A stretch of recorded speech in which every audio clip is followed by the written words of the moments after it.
Hello everyone and welcome to the second episode of the Road to World Chess Champion.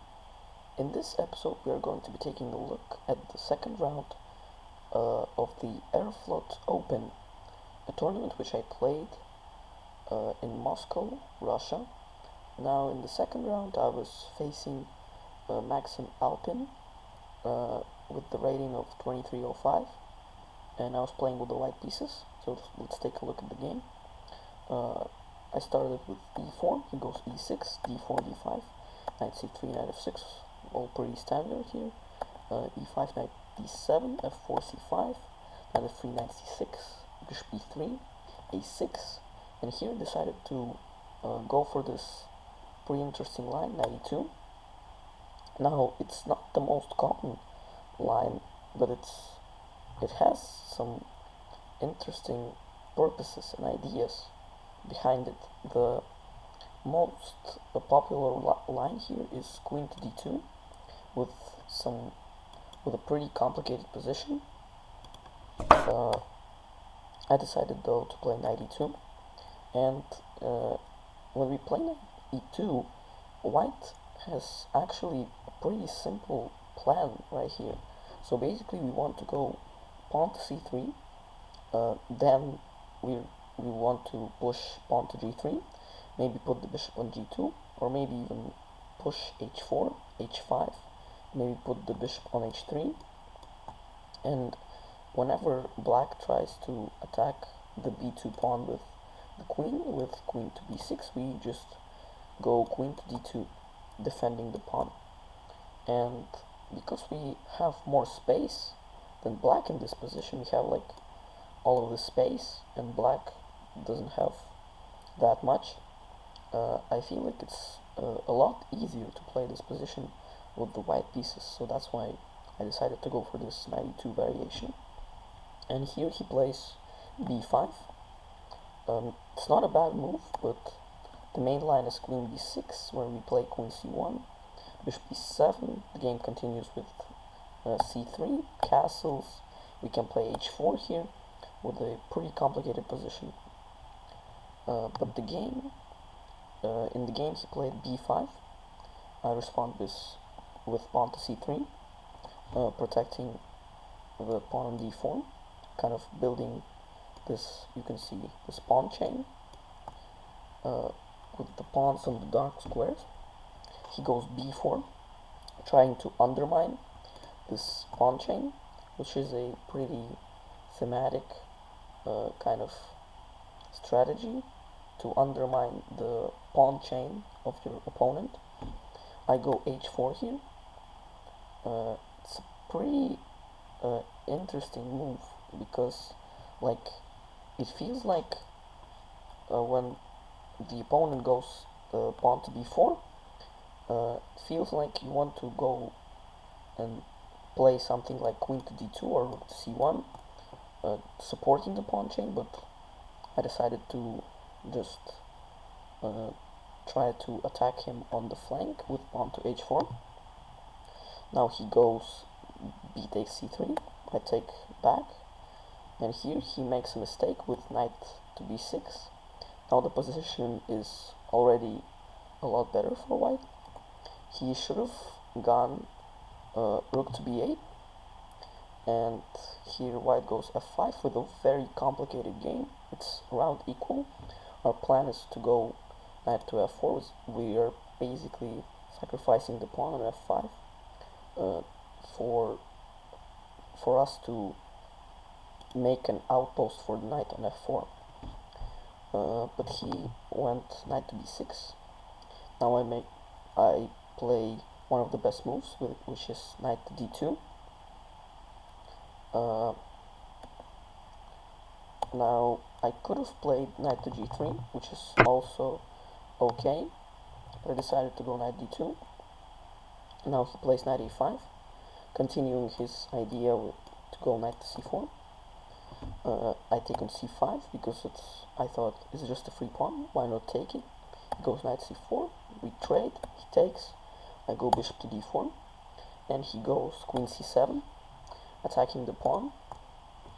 I go knight g3, kind of freeing this bishop, so now it can move, and kind of maybe aiming somewhere to the g7 pawn with the knight and with the queen.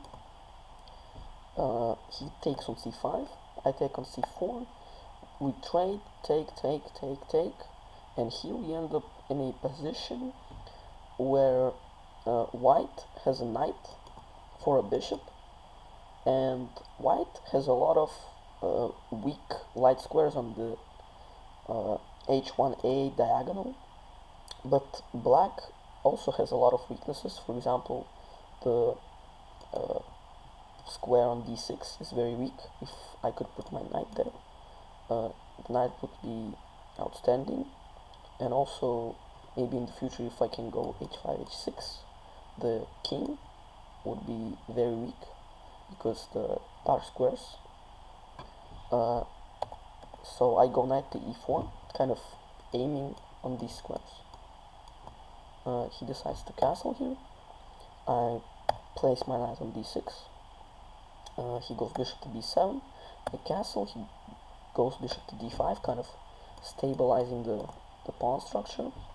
Now I push pawn to f5 because here I understood that he could not take the pawn because obviously he could take the bishop and have an extra knight. So, and if he doesn't take the pawn, I will just push pawn to f6 and leave his king with the very vulnerable dark squares, and potentially I can get my queen around there and potentially checkmate the black king. So that's why he goes queen a7, trying to take the queens off the board, because he understands that if he allows me to push f6 and put my queen on h6, that would be very, very scary for black. So he trades the queens. I take, he takes, I push pawn to f6. Continuing with my plan, he goes rook to b8. I try to take control of the b5, go rook to ab1, goes rook a to a8, and now I take on g7, because if white doesn't take on g7, white is kind of stuck, right? Because we can't do anything on the b file, because white's rook is on the b file and also black's rook is on the b file. We can't stack the rooks up, right? So I decided to take. He takes, we trade, he takes. I go rook back to f1, attacking the f7 pawn with the rook and the knight. He goes rook to b8, very interesting actually, sacrificing the pawn on f7, but it's the best move, because if you go rook to f8, it would appear very, very passive. I could push g4 or even get my rook to f6 and then kind of try to push these pawns very, very further away to kind of get his king into the back rank and take control of the position. So he plays rook to b8. So the best move, as I said already. Rook takes f7, king to g6. Now king to g6, it's not really the best move. The better one would be to go to g8 for him. It's kind of actually counterintuitive, because in the endgames, as they say, you want to put your king on very active squares. You want to get your king into the game, right? But king g8 is actually the best move. And now I thought I could go h5, h6, rook to f6. We have this variation with rook to b2, rook g6, king f8. And yes, white has an extra pawn, but it's not really easy to break through, because we can't take the h6 pawn because the g2 pawn falls. Our king is very vulnerable, so it's not really easy to break through, right? And yeah, but he went king g6. I played g4, taking advantage of this king, maybe putting it in some potential mating nets. He goes h6. I go rook f6 check, king to g7. Now I kind of take control of this flank, kingside flank, push h5, so like this pawn is a weakness forever. Now he goes rook b1 check,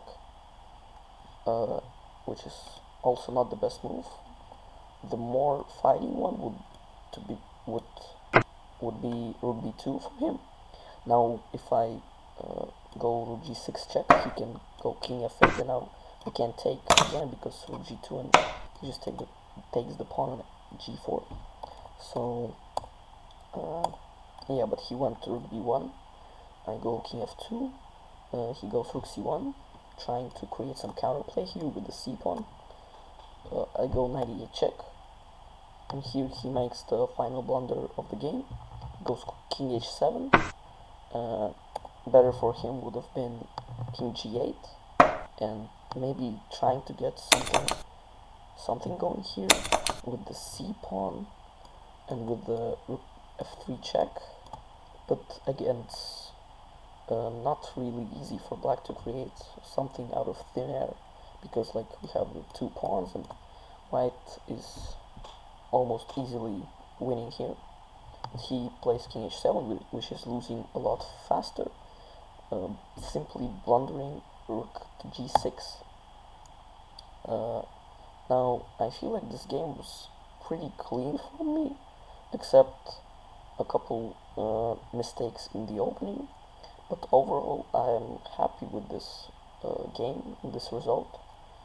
So see you guys in the next video.